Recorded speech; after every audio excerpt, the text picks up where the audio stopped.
Саламатсыңарбы, урматтуу бүгүнкү онлайн сабактын катышуучулары? Бүгүнкү биздин сабагыбыздын темасы башкаруучу баскычтар, триггер түшүнүк болмокчу.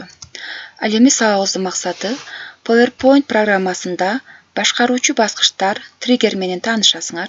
Сабакта башкаруучу баскычтарды пайдаланып, триггер менен иштегенди үйрөнөбүз. Буга чейин окуучулар, силер PowerPoint программасында слайд түзгөндү, сактаганды, иштеткенди, дизайн бергенди, анимация жасаганды үйрөнгөнсүңөр. Ал эми бүгүнкү сабакта башкаруучу баскычтар, триггер жөнүндө триггерлер менен иштемекчибиз. Башкаруучу баскычтар сабактын жүрүшүндө дагы көргөзүп кетем. Бул жерде сүрөттөрүн чыгарып койгом. Башкаруучу баскычтарга кириш үчүн вставка, андан фигура, андан эң ылдый жагында управляющий кнопки деп турат. Башкаруучу баскычтар. Бул жерде чоңойтулуп көрүнүп турат. Ал эми триггер деген эмне?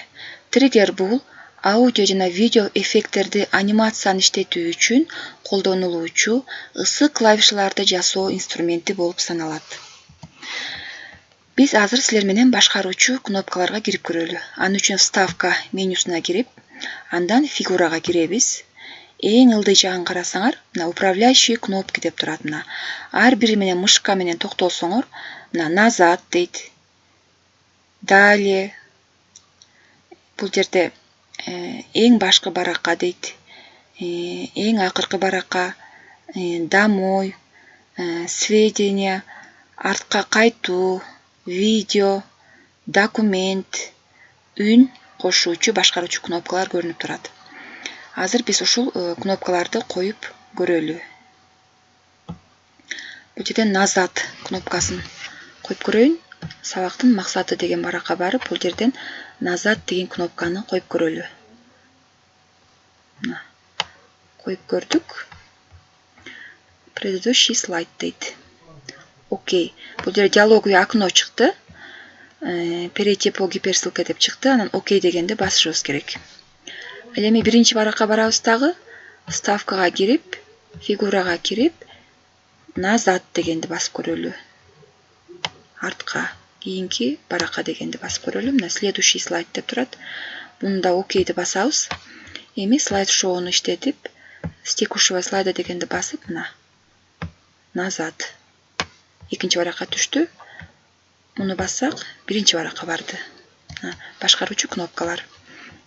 Андан вставкага киребиз дагы, фигурага кирип, бул жерден эң башкы баракка дегенди белгилеп туруп, слайддын эң аягына барып туруп, эң башкы баракка дегенди басып туруп, бул жерге коебуз.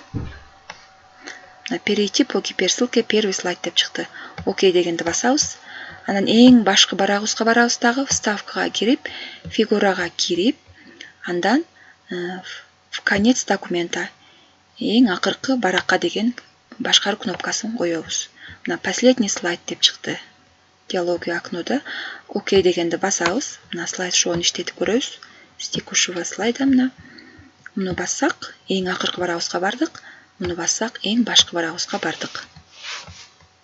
Бул жерден биз дагы көңүл буручу башкаруучу кнопкалар, домой деген кнопкабыз бар. Бул жерден 3-чү баракка барып, фигурага кирип, домой деген кнопканы басып көрөлү. Первый слайд дейт, бул дагы эң башкы баракка барат экен. Окейди басабыз. Слайд шоуга кирип, муну башкаруучу кнопканы бассак, эң башкы барагыбызга бардык. Дагы көңүл буручу башкаруу кнопкаларыбыз, бул жерде видео деген башкаруучу кнопкабыз бар. Аны да коелу дагы. Койсок, момундай диалоговый окно чыкты. Бул жерден перейти по гиперссылка дегенди басабыз дагы. Бул жердин ичин ачып, адрес дегенди, URL дегенди басып, мен бул жерге YouTube каналындагы ссылканы көчүрүп келебиз.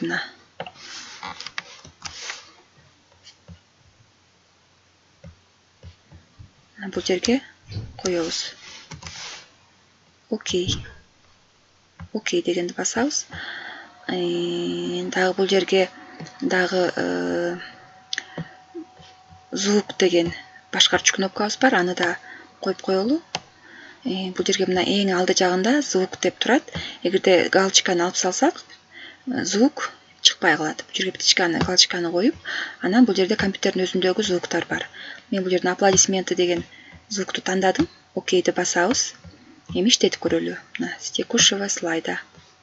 Бул жерде мына видеону бассак, эмелеги биз көчүрүп келген ссылка YouTube'дагы видео сабакка барыш керек. Мына ачылды. Муну өчүрөбүз. Андан кийин звукту басып көрөлү. Мына звук дагы иштеди. Эми артка кетели дагы, эми триггер менен иштегенди үйрөнөлү. Триггер деген эмне? Биз главное создать слайд дейли. Анан бул жерге мен күндү алып келем. Күндү алып келгим келип атат. Фигурага киребиз дагы эле. Бул жердеги күндөн башканы тандайлы. Бул жерден азыр биз бул жерден смайликти тандап алалы. Бул азыр жашыл цветте болуп турат. Биз муну кызыл бол дегенде, бул биздин смайлик кызыл болуш керек. Ал үчүн муну биз вставкага келип, Word арттан надписти тандап, кызыл бол деп жазабыз. Мына. Кызыл бол деп жаздык. Анан смайликти белгилейбиз. Анимацияга киребиз. Добавить анимацию дейбиз дагы. Дополнительные эффекты выделения дегенди басабыз. Бул жерден биз цвет заливки дегенди тандайбыз.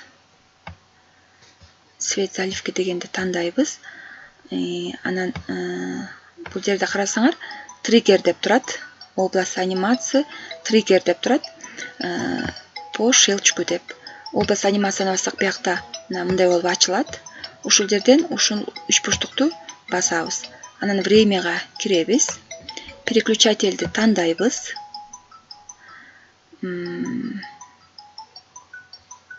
Эффект. Бул жерде цвет заливкини биз кызыл цвет болсун. Кызыл бол дегенбиз, ошон үчүн кызыл цветти тандайбыз. Мына кызыл цветти тандап туруп, окейди басабыз. Времяга келебиз кайра. Переключательди басып, мына бул начать выполнение эффекта при щелчке дегенди басабыз дагы. Буга кирип туруп, кызыл бол дегенди тандайбыз. Мына окей. Эми биз слайд шоуну иштетип көрөлү азыр. С текущего слайда мына кызыл бол. Биздин смайлигибиз кызыл болду. Анан мен ылдый жакка жасап койгом. Мына биз күндү бияка тартканбыз. Күн айлан дегенди басканда биздин күнүбүз айланыш керек. Мына триггер жасап иштетип көрдүк биз. Ал эми сабакты бышыктоо үчүн мен силерге окуучулар суроо бергим деп жатат. Бул башкаруучу баскычтар эмне үчүн керек? Башкаруучу баскычтар кайсыл менюда жайгашкан? Триггер деген эмне? Бул суроого өз алдынча жооп бергенге аракет кылгыла. Ал эми биздин үйгө берилүүчү тапшырмабыз бул сабактан кийин үйдөн башкаруучу баскычтарды кайталап иштеп көрүп, кайсыл баскыч кандай кызмат аткарарын үйрөнүп келгиле. Триггер түшүнүгүн дагы кайталагыла. Анда эмесе көңүл бурганыңыздарга чоң рахмат. Кийинки сабакта жолуккучакты сак саламатта туруңуздар.